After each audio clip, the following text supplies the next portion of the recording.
Sa isang lugar sa Laguna, may isang masaya at mayaman na pamilya sa bukid na iyon. Kilala sila sa pinakamayamang pamilya dahil sa kanilang lupain. Sa tagal ng panahon na pagsiservisyo nila sa lupain iyon, kasama ang kanilang mga trabahador, ay umabot na ito hanggang sa tumanda na sila at nagbunga ng 5 anak.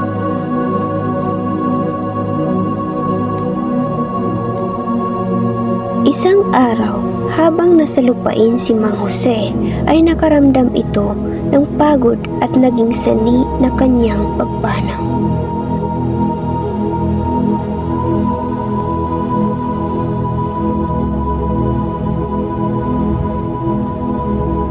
Mga kasama, may nangyari kay Mang Jose.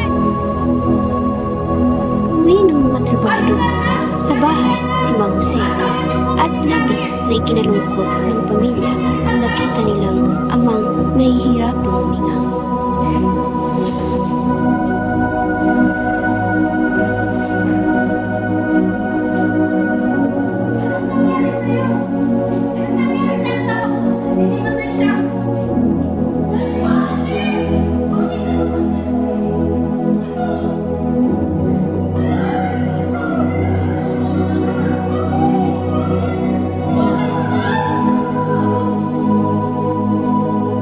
Pagkaraan ng 5 minuto ay binawian na ng buhay ang ama.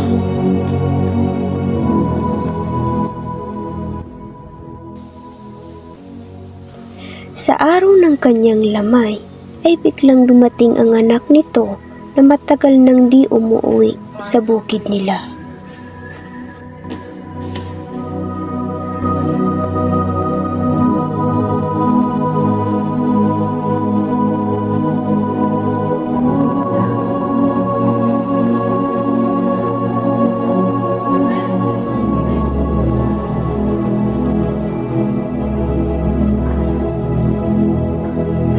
Pagkaraan ng 7 araw na paglalamay sa kanilang ama, magkakaroon ng away, sagutan ang magkakapatid habang sila ay kumakain dahil sa napag-usapan nila kung ano ang gagawing plano sa iniwang asyenda ng kanilang ama. Nay, ano pong plano natin sa lupain na naiwan ni Itay? Paghati-hatian ninyo na lang na magkakapatid. Sangayon ako sa inyong plano, Inay. Ngunit mas mainam yata, Inay, kung ako ang mamamahala sa ating lupain. Ay hindi naman dapat maaari yan. Dahil marami tayong magkakapatid. Dapat natin paghahati-hatian. Ako ang panganay, kaya ako ang karapat-dapat. At simula bata pa lang, kasama na ako ni Itay sa pagpapalago sa ating lupain. Kaya alam ko kung paano patakbuhin at kung paano palaguin.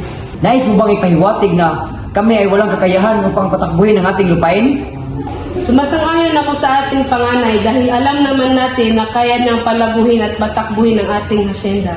Batid kung pareho kayong may pinaglalaban, si Maria bilang panganay, kaya niyang gampanan na palaguin at paunlarin ang ating lupain.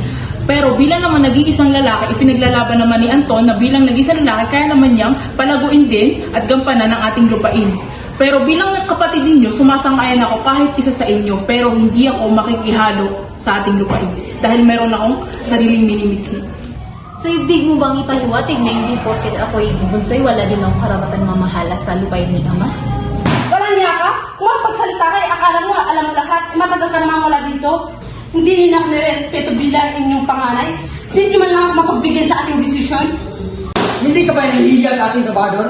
May karapatan din sila sa ating lupain. At hindi lang tayo may karapatan, pati din sila. Mawalang galang na lamang sa inyong magkakapatid. Ngunit sana na may mapakinggan ninyo ang panig naming mga trabahador ng inyong ama. Dahil alam naman natin na may karapatan din kami sa lupain. Dahil hindi ito mapapalago kung wala kami mga magsasaka. Tama. Tumigil nga kayo, magsiupo kayo. Di man lang niyo ako nirespeto bilang ina. Kakamatay lang ng iyong ama, tapos itong ginagawa niyo, nag-aaway-away kayo.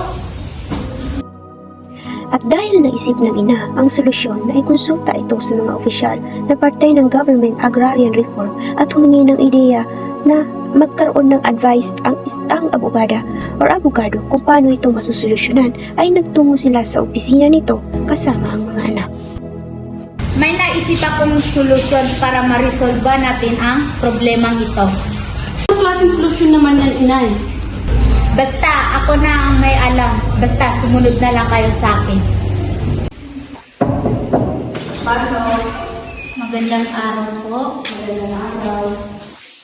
Magandang araw. Ako si Elena. Magandang araw po sa inyo po si Maria. Ano po bang aking may paglilingkod sa inyo? Ito po kasi yun. Namatay yung asawa ko, tapos may naiwan siyang lupain sa amin. Ngayon, gusto kong paghati-hatian ng mga anak ko yung mga lupa. Kaso, ayaw ng aking panganay. Ano po ba ang mas mainam na solusyon? Ang maaari niyong gawin is pwede niyong pag-usapan ng maayos kasi pare-parehas naman kayo may karapatan sa lupa. Ang mangyayari kasi dyan is yung iniwan na lupa ng inyong asawa is yung kalahati doon ay sa ina mapupunta at yung kalahati naman ay sa mga anak. Yun yung paghahati-hatian ng mga anak. Sa proseso naman ng paghahati ng lupa ay ang unang proseso is pwede kayong kumuha ng geodetic engineer para siya yung magsasubdivide ng inyong titulo. At itong geodetic engineer naman is siya yung maggagawa ng plano at pwede niyang isubmit sa LRA or Land Registration Authority. Once na ma-approve yung plano, dadalhin niyo po yung owner's duplicate copy ng titulo niyo po sa aming ahensya at ito po ay isa-subdivide namin. So anong gusto niyo? Pag-uusapan niyo na lang na maayos or dadalhin niyo sa court? Pag-usapan na lang po namin. Inam na pag-usapan niyo ito bilang pamilya dahil kung dadalhin niyo pa ito sa court is mas mahabang proseso pa ito. Maraming salamat sa inyo, attorney. Patawad po, ina. Sana po mapatawad niyo po ako. Patawad din inay. At sa'yo rin ate, patawad. Walang anuman, patawad rin.